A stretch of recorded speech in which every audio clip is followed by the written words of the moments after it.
Welcome to RTV. నేను మీ గయాజ్ని. మంత్రి పొంగూరు నారాయణ ఆధ్వర్యంలో ఈరోజు నెల్లూరు సిటీలో రంజాన్ తోఫా ఇవ్వనున్నారు. ఈ మేరకు నెల్లూరు నగరంలోని ముస్లిం మహిళలతో పాటు అన్ని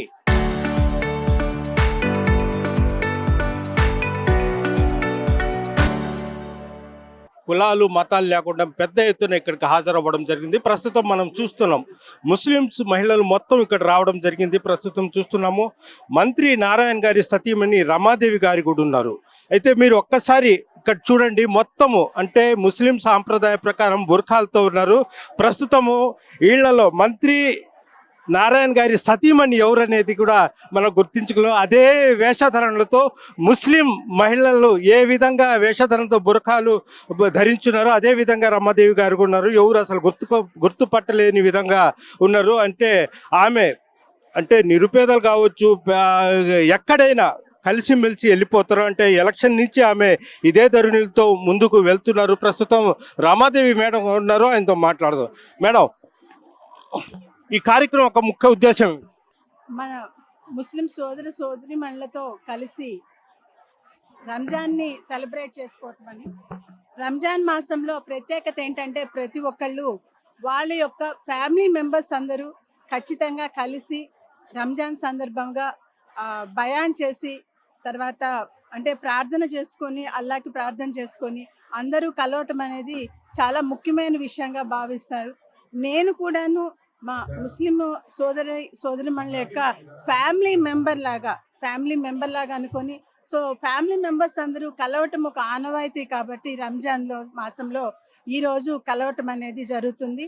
ఇది 3వ సంవత్సరం అండి, వరుసగా ఇది 3వ సంవత్సరం ఈ విధంగా కలిసి ఈ పండగని సెలబ్రేట్ చేసుకుంటున్నాం. అదేవిధంగా ఎన్నికల ముందు 2024 ఎన్నికల ముందు మీరు మొత్తం ముస్లిమ్స్ ఉన్న ఏరియాలు మొత్తం ఇంటింటికి పోయి చేశారు. కొన్ని సమస్యలు కూడా మీ దృష్టికి తీసుకొని రావడం జరిగింది. 2 years కావస్తుంది. ఎంతవరకు సమస్యలు పరిష్కరించగలిగారు? ఇంకా ఏమైనా ఉన్నాయి అంటే కొంతవరకు అయితే దాన్ని నారాయణ గారి దృష్టికి తీసుకొని వెళ్ళటం జరిగిందండి. వాటిని సారు పరిష్కరిస్తున్నారు. ఏవైతే దృష్టికి వస్తున్నాయో వాటిని ఒకటి తర్వాత ఒకటి చేస్తూ వస్తున్నారండి. ఇందులో భాగంగా ఆ రోజు మనము అనుకున్న విషయం, నాకైతే చాలా మనసుకి చాలా అనిపించిన విషయము దోమలు. కుద్దూస్ నగరు, మన్సూర్ నగర్లో చూసినట్లయితే అక్కడ మనుషులు మధ్య దోమలు ఉంటున్నట్టయితే నాకు అనిపించలేదండి. దోమల మధ్య మనం తిరుగుతున్నామని అనిపించింది ఆ రోజు నేను చూసినప్పుడు.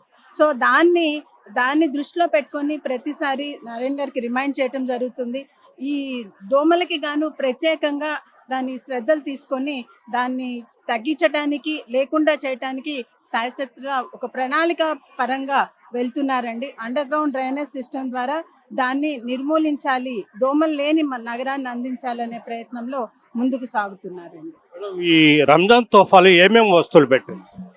రంజాన్ తోఫాలో ముఖ్యంగా మనకేంటంటే ఒక పండగని సెలబ్రేట్ చేసుకోవటానికి, రంజాన్కి సెలబ్రేట్ చేసుకోవటానికి ఏమైనా వస్తువులు అవసరం ఉందో అది పెట్టడం జరిగిందండి.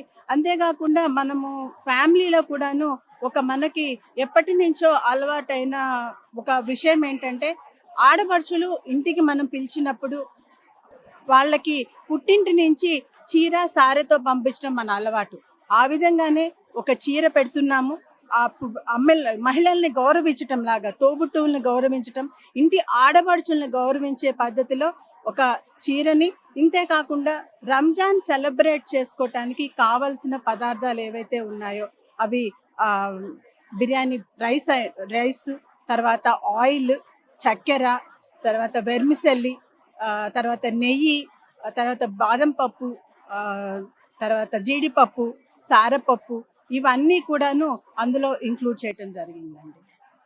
ప్రధానంగా ముస్లిమ్స్ నెల్లూరు సిటీలో గోషా హాస్పిటల్ పెండింగ్లో ఉంది. ఏమైనా మంత్రి గారికి చెప్పి మళ్ళీ అంటే ఆల్రెడీ అది పనులు చేపడతామని కూడా మంత్రి గారు హామీ ఇవ్వడం జరిగింది. అది ఎంతవరకు వచ్చింది? ఎప్పటిలోపు చేయగలరు? అంటే ఎంతవరకు అంటే దాని ప్రయత్నం అయితే జరుగుతుందండి. పర్టికులర్ డేట్ అనేది తొందరలో జరుగుతుంది అని అయితే చెప్పడం జరిగింది. ప్రధానంగా మీరు అంటే నెల్లూరు సిటీలో రకరకాల జనాలు ఉన్నారు. అయితే మీరు అన్ని భాషల్లో మాట్లాడతారంట, ఎట్లా సాధ్యమవుతుంది? అంటే తెలుగు ఇంగ్లీష్ అంటే జనరల్గా మనకు వచ్చే లాంగ్వేజెస్ అనండి. తర్వాత తమిళ్ అయితే నేను డిగ్రీ చదువుకుంది చెన్నైలో, సో అందుకని ఆ విధంగా తమిళ్ అలవాటైంది. హిందీ అనేది చిన్నప్పుడు కొంచెం రాష్ట్ర భాష దాకా ఎగ్జామ్స్ చదివాను. ఆ తర్వాత మా ముస్లిం మహిళలతో కలిసి తిరగటం వాళ్ళ ఇళ్ళల్లో, తర్వాత మనకి ఆ, ఎందుకో నాకు హిందీ అంటే చాలా ఇష్టం అండి. ముందు నుంచి కూడా మూవీస్ చూడటం కానీ, హిందీలో ఎక్కువ చూడటం, అది మాట్లాడటం కానీ, అర్థం చేసుకోవటం కానీ ఇష్టం. అందువల్ల హిందీ మాట్లాడగలుగుతున్నాను. మేడం, మీరు ఎన్నికలప్పటి నుంచి అంటే ముస్లిమ్స్ ఏరియాలు ఎక్కువగా వెళ్తారు. అంటే మీరు వెళ్తే ముస్లిమ్స్ మహిళలు ఎక్కువగా మీతో ఆప్యాయతగా ఉండి ప్రతి సమస్య చెప్తారు. అదేవిధంగా నారాయణ సార్కి చెప్పరు అనేది ఉంది. మీరు మళ్ళీ ఏమైనా నెక్స్ట్ ఎలక్షన్స్ లేదంటే ఏమైనా పోటీ చేసే అవకాశాలు ఉన్నాయా? దాని గురించి కాదండి. అంటే ఇక్కడ ఎట్లా అంటే ప్రత్యేకించి ముస్లిం కమ్యూనిటీలో రిలీజియన్లో ఎవరు జెంట్స్ని ఇళ్లలోకి అలో చేయరండి.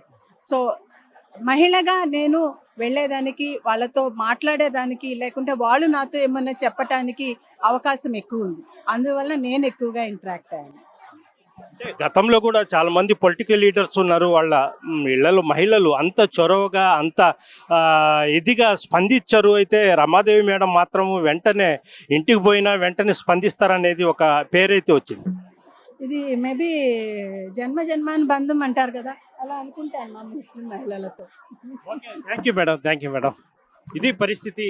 ప్రధానంగా నెల్లూరు నగరంలో ఈ రంజాన్ తోఫా అందరికి ప్రతి ఏటా గత 3 సంవత్సరాల నుంచి అందజేస్తాము. ఇందులో భాగంగానే ఈ సంవత్సరం కూడా మేము అందజేస్తున్నాము. అంటే ముస్లిం మైనారిటీ మహిళలు మా కుటుంబం పట్ల చూపిస్తున్న ప్రేమ అభిమానమే ఇందుకు కారణం. ప్రస్తుతం మనం చూస్తున్నాం. అంటే ఈరోజు మంత్రి నారాయణ క్యాంప్ కార్యాలయంలో పెద్ద ఎత్తున ముస్లిం మహిళలు మొత్తము హాజరవ్వడం జరిగింది. అయితే ఈ రంజాన్ తోఫా మంత్రి సతీమణి అయిన రమాదేవి ఆధ్వర్యంలో ఈ కార్యక్రమం చేపడుతున్నారు. అయితే ఈ కార్యక్రమానికి పెద్ద ఎత్తున ముస్లిం మహిళలైతే హాజరయ్యారు. వీడియో జర్నలిస్ట్ ప్రదీప్తో గయాజ్, RTV నెల్లూరు నుంచి. చరిత్ర సృష్టించినోడు ఇప్పుడు ఆ చరిత్రని తిరగరాయబోతున్నాడు. అబద్ధాల గోడల్ని బద్దలు కొట్టి నిజాలను రాగా మీ ముందుంచబోతున్నాడు. నిజమైన వార్తల కోసం వెంటనే డౌన్లోడ్ చేసుకోండి రా యాప్ని.